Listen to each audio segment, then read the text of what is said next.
네, 안녕하십니까. 저는 강진구라고 합니다. 반갑습니다.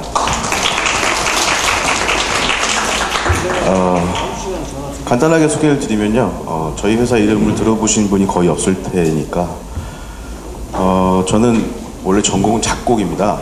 음악을 하는 사람처럼 하고 다니려고 노력을 하는데 인정을 안 해줘서 히트곡은 없고요. 저희 KBS에서 음악 감독을 하다가 지금 현재 근무하고 있는 아람 멀티미디어라는 회사에서 한 10 몇 년째 근무를 하고 있습니다. 아람 멀티미디어는 녹음실과 영상 촬영실, 그 다음에 애플리케이션 개발, 웹 개발, CD롬 개발, CD롬 공장, DVD 공장 이런 것들 같이 운영하는 회사입니다. 태생적으로 저희가 무슨 서울대를 나오거나 학벌이 좋거나 이런 건 아니어서요. 조그만 회사에 입사해서 회사를 키우다 보니까 한 7, 8개 부서를 직접 만들어야 되는 상황이 돼서 그런 것을 만들어 나가고 컨텐츠를 새로운 미디어를 접하고 그런 환경에 적응해 나가는 걸 저는 살아남아야 되는 어떤 그런 과제로 계속 수행을 해왔습니다. 그래서 아까 좀 전에 강연하신 분이 오디오가 다음 세대의 어떤 핵심이다라고 말씀하셔서 저는 굉장히 기분이 좋았습니다. 제 주업이 오디오이기 때문에.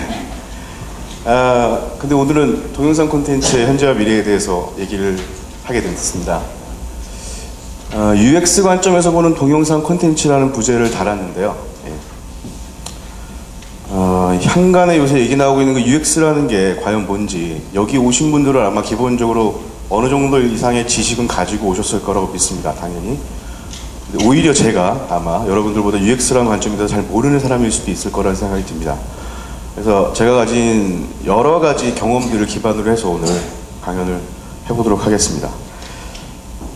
UX라는 게 유저 익스피리언스라는 말의 약자인 건 다 아실 겁니다. 저 익스피리언스라는 단어는 한국인에 굉장히 친숙한 단어입니다. 이영애 씨가 옛날에 히트시킨 단어인데요. 기억나시는지 모르겠지만 제 나이 또래들은 아마 아실 겁니다. 이영애 씨가 무슨 영어 공부 하면서 익스피리언스 이렇게 해가지고 저 단어를 갑자기 히트시키는 바람에 저도 태어나서 그때 처음 들은 단어였습니다. 제가 복화 공부를 열심히 안 해가지고 이 유저 익스피리언스가 사람들의 관심을 받고 지금 화두가 되고 있는 요즘에 이미 이전에 구글이라든가 애플이라든가 이런 여러 선진적인 회사에서는 UX의 관점을 기반으로 둬서 많은 서비스들을 연구하고 개발하는데 주력을 해왔습니다. 보시는 바와 같이 사람을 부스 안에 가둬놓고 도대체 이놈이 어떻게 우리가 만든 환경들을 쓰느냐에 대해서 연구를 많이 했었죠.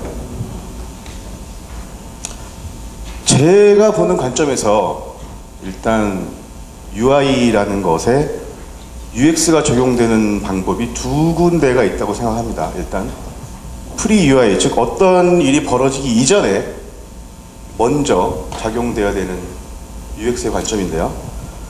사용자가 이전에 가지고 있거나 혹은 가지고 있을 법한 경험을 기반으로요.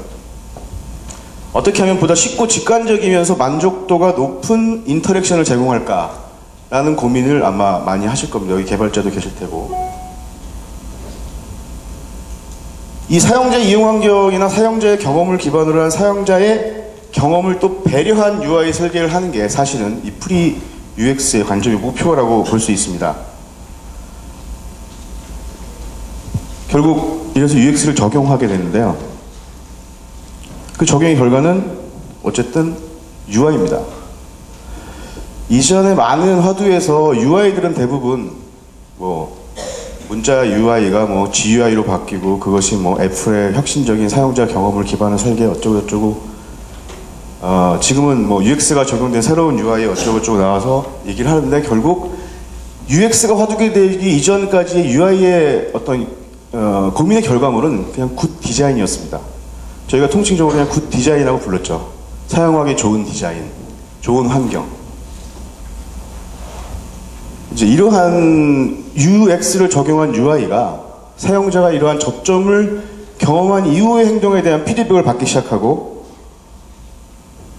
그 UX의 피드백을 UX에 적용시켜서 기획 개발, 영업, 마케팅, 사업 전략, 홍보, 고객 서비스 이런 모든 업무에 적용하게 됩니다. 지금 무슨 얘기냐면 이전에는 사용자가, 소비자가 아까도 먼저번 강연 때 말씀하셨는데 주면 주는 대로 썼습니다. 세탁기를 만들어주면 세탁기를 쓰고, 자, 드럼 세탁기가 나오면 신기하다고 써주고, 그다음에 뭐 새로운 웹서비스가 나오면 웹서비스 열심히 써주고. 근데 이제 고객들이 그러한 경험을 바탕으로 AS에 대한 요구가 나오고 새로운 제품에 대한 니즈를 반영하는 어떤 절차들을 밟게 되고, 사실 이런 것을 통틀어서 다 얘기하면 UX라고 볼 수 있는데요. 이 UX가 화두가 된 시점의 어떤 개념적인 어떤 교차점은 사실은 아까 말씀하셨던 것처럼 애플이 혁신적인 제품을 시장에 내놓고 그 혁신적인 제품이 시장에서 성공을 거둔 그 시점이라고 볼 수 있습니다. 역지사지죠. UX의 포인트는. 간단히 말씀드리면 사용자가 어떤 것을 원하는지 보여주기 전엔 모른다. 제가 저희 기업의 모토 중에 하나인데요. 뭐 당연히 스티브 잡스 형님께서 말씀을 하셨는데 역지사지의 개념이 스티브 잡스에게는 곧 자기에 대한 욕구 충족이었습니다. 그런데 솔직히 말씀드리면 저 같은 범인은 상대방의 생각을 이해하고 그 생각을 이해하려는 노력을 하지 않으면 제가 만족하는 제품을 만든다고 해서 다른 사람이 좋아질 거란 생각은 그 정도로 건방진 사람은 아닙니다. 그래서 이 역지사지를 바탕으로 해서 독창성이 있고 사용성이 있고 접근성이 있는 결과물을 만들어내는 것, 이게 바로 UX의 기본이라고 봅니다. 하지만 저희가 언제 안 그랬던 적이 있었습니까? UX에 대한 얘기가 요즘 많이 나오고 있는데 사실은 이미 1446년부터 우리는 UX에 대해서 관심을 기울여왔습니다. 세종대왕께서 아주 훌륭한 솔루션을 만들으셨죠. 한글이라는. 이미 우리나라는 말이라는 것이 있었죠. 그 언어를 표현할 수단이 한자밖에 없었으니까 뭐 요새 뭐 뿌리 깊은 나무 때문에 많이 유행돼서 알고 계시겠지만 1446년부터 우리의 위대하신 임금님께서 멀리 백성들 어여삐 여기셔서 UX 사용자들이 어떤 것을 하고 있느냐에 대한 솔루션을 직접 조사하셔서 한글을 창제하셨습니다. 또한 95년도쯤에 모 웹개발 회사의 작업 현장입니다. 95년도는 아직 애플이 새로운 제품 내지 스마트폰이 이런 얘기 나오기 전인데요. 읽어보시면 아시겠지만 이미 우리는 UX에 대해서 많은 고민을 하고 살았습니다. 그러면 지금 이야기하고 있는 이 UX라는 것이 단순히 트렌드냐? 사실 뭐 그렇게 보는 건 너무 무리가 있다고 생각합니다. 제가 이제 작곡을 전공했으니까 잠깐 빗대서 예를 들면 베토벤하고 모차르트는 화성학을 할 줄 몰랐습니다. 그래서 위대한 거죠. 무슨 얘기냐? 작곡가는 대학에 입학하면 제일 먼저 화성학과 대입법 이런 것들을 배웁니다. 그러면 그게 작곡을 할 수 있는 기술을 익히는 거죠. 일단 그 이후에 작곡을 할 수 있는 철학을 익히고 뭐 이렇게 되는 거죠. 베토벤하고 모차르트는 화성을 만든 사람도 아닙니다. 심지어 무슨 얘기냐? 베토벤하고 모차르트는 좋은 곡을 쓴 사람이죠. 근데 후세 사람들이 그 곡을 어떻게 썼는지 분석하다 보니까 화성학이라는 학문이 나왔습니다.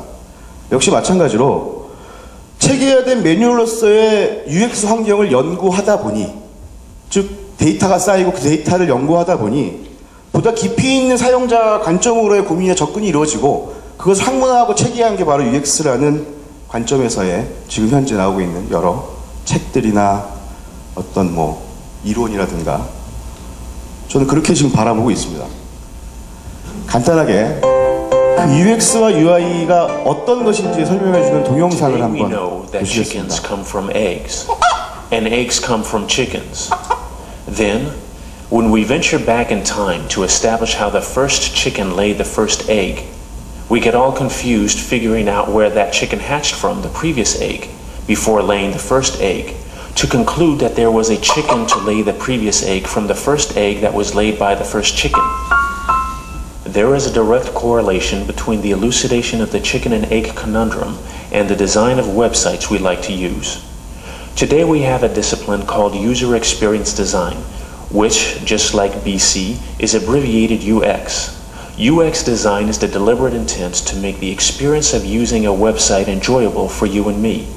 So UX is like the chicken, and like the chicken lays an egg, UX spawns a user interface, abbreviated UI, which is the egg, Dominus in Latin. Here is where the UX, chicken, and the UI, egg, get just as confusing historically, because to you and me, the user experience is established after we navigate the user interface. We'll say, I like this site, or what the f***, what's going on here? This site sucks! That is called user feedback. Amongst professionals, that can also be passed off as a heuristic evaluation. Today, we are aware, if you've been paying any attention, that the design of the user interface we see, the egg, is the product of the design of the user experience, the chicken. But then to you and me, as users enjoying a website or yelling profanities at it, the user experience, the chicken, is the product of the user interface, the egg. And from our feedback is initiated the design of an improved user experience. So the egg hatches a chicken to lay a better egg. And it all starts over. 여기 있는데요. 스티브 잡스의 위대함은 바로 이 과정을 혼자 다 했다는 거죠. 자기가 혼자 제품을 만들고 자기가 피드백을 한 다음에 그 피드백을 받아 다시 UX적인 고민을 하고 그걸 또 제품에 반영시키고, 제일 위대한 점은 그걸 다 혼자 할 수 있는 권력을 스스로 자기에게 부여할 수 있는 환경을 만들어냈다 이거죠. 자기의 사용자 경험 환경을 스스로 만들어낸 이 점이 가장 위대하죠. 뭐 디즈니의 최대 주주이자. 어쨌든 저 같은 범인들은 그래서 UX를 공부합니다. 왜냐하면 제가 결정 내린 것으로 회사가 망할 수도 있거든요. 잘못하면. 그래서 보다 성공 확률을 높이기 위해서 사용자 경험 환경이라는 것을 연구하고 그것을 기반으로 해가지고 제품을 개발하거나 솔루션을 개발합니다. 솔직히 말씀드리면 이면에 숨어있는 하나는 뭐냐면 그 정도의 이론적 밑받침이 있으면 실패해도 잘리진 않습니다. 저한테는 굉장히 중요한 이슈라서 UX를 공부하는 게 사실은 진정으로 사용되어야 되는 접근이라기보다도 솔직히 말씀드리면 저도 처음에 시작한 지 UX 공부를 시작한 지 한 2년? 다들 하니까 도대체 뭐지? 나 혼자 안 하면 뒤떨어질 것 같으니까 시작을 했습니다. 근데 아직도 솔직히 말씀드리면 잘 모르겠습니다. 훈민정음 이상의 UX의 어떤 샘플을 찾기도 힘들고, 어쨌든 마지막에 지금 얘기했던 UX나 기타 등등을 보여드린, 앞에 논설이 길었는데요. 얘기한 이유는 UX나 UI나 기타 등등의 이해하기 힘든 것들을 여러분 주변에 누군가 있다면 바로 이 동영상을 보여주시면 바로 이해할 거라고 생각합니다. 영어로 되어 있어서 뭐 이해하실 분도 있고 아닐지만 동영상이 가지는 힘이라는 것에 대해서 생각을 하려고 이 동영상을 보여드렸습니다.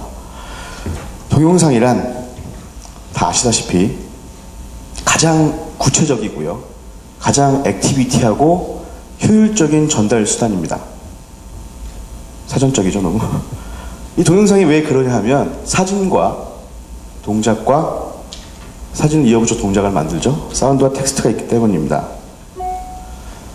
예를 들어보겠습니다. 읽어보시면 2010년 8월 9일 오후 4시 57분경에 행당동 인근에서 천연가스 버스 폭발 사고가 있었습니다. 17명이 부상당했고 1명은 발목 골절 등 수많은 사람이 다치고 놀랐으며 기타 등등이란 기사를 발췌했습니다. 이 텍스트를 보시면 상상이 가시죠, 대충. 이게 어떤 상황이다. 사진을 보면 좀 더 명확해집니다. 이런 사고였습니다. 버스의 한쪽 편이 찢어지고 사방에 파편들이 날리며 다친 사람들이 팔목을 부여잡고 근처에 서성대고 있는, 텍스트를 합치면 이렇게 됩니다. 보다 구체적이죠. 핵심은 이렇습니다. 여러분은 이제 저 사고를 알고 계십니다. 제가 설명해 드렸으니까요. 그런데 저 사고를 경험한 건 아니에요. 이제 경험하실 수 있습니다.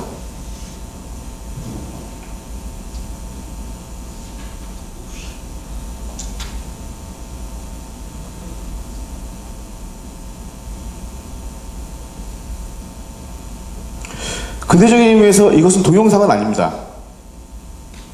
이렇게 되면 동영상이 되죠.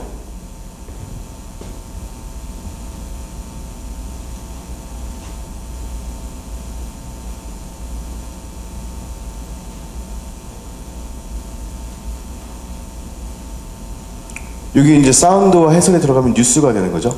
예, 이게 바로 동영상의 힘입니다. 텍스트와 사진으로 봤을 때는 그런 사실이 있었다는 걸 인지하지만 동영상으로 여러분이 어떤 사실을 인지할 때는 그 자리에 있게 됩니다. 이게 바로 동영상이 가지고 있는 힘입니다. 이런 동영상이 그 컨텐츠라는 이름으로 사실 뭐 동영상이라는 말을 쓰는 것도 저희 나라에서 쓰는 거지 뭐 외국에서 얘기하면 그냥 다 무비죠. 네, 무비가 컨텐츠로서 진화를 하게 되는 과정이 있습니다.